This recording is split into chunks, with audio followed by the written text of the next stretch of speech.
সন্দেশখালীর মানুষ এই জয়ের জন্য লড়াই করছে।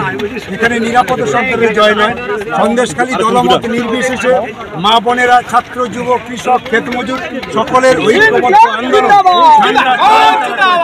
এই আন্দোলনের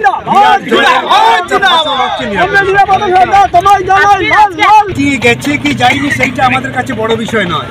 এখানে বিজেপি, তৃণমূল, কংগ্রেস, সিপিএম, বামপন্থীরা সকলে মিলে সন্দেশখালীর এই যে সন্ত্রাস, সেই সন্ত্রাসের বিরুদ্ধে তারা সকলে মিলে লড়াইটা করেছে। সেই লড়াইয়ে তাদের জয় আস্তে আস্তে করে বাড়ছে। যত দিন যাচ্ছে মানুষ তারা সাহস পাচ্ছে। আগামী দিন লাল ঝান্ডাই এখানে প্রতিষ্ঠিত হবে।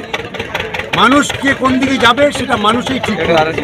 আমরা চাই একটা পরিবেশ তৈরি হোক সন্দেশখালীতে, যে পরিবেশের মধ্য দিয়ে মানুষ অন্তত তার নিজের মতন করে তার রাজনৈতিক জীবন বেছে নিতে। 55টা দিন সন্দেশখালীর মানুষ কত কষ্টের মধ্যে ছিল। এই দ্বীপ এলাকাগুলোতে আজকে 144 করা হয়েছে।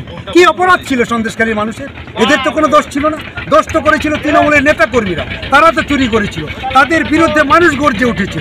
সেই গর্জে ওঠার প্রতিবাদে আজকে তাদের 144 করে তাদের জীবন চলার পথে কত বাধা তৈরি করেছে।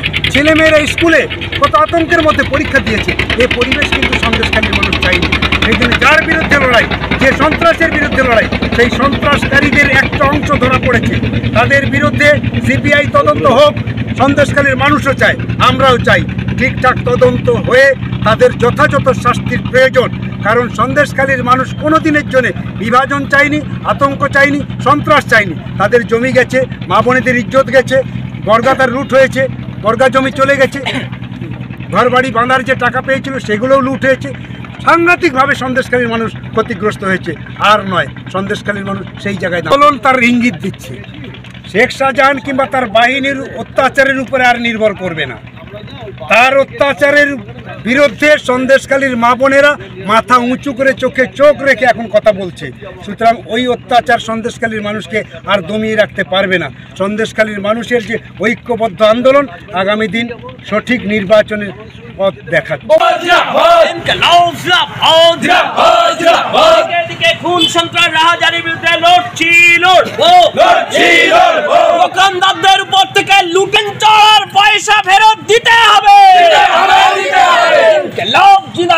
করে মানুষকে দমিয়ে রাখা যায়নি, যাবে না।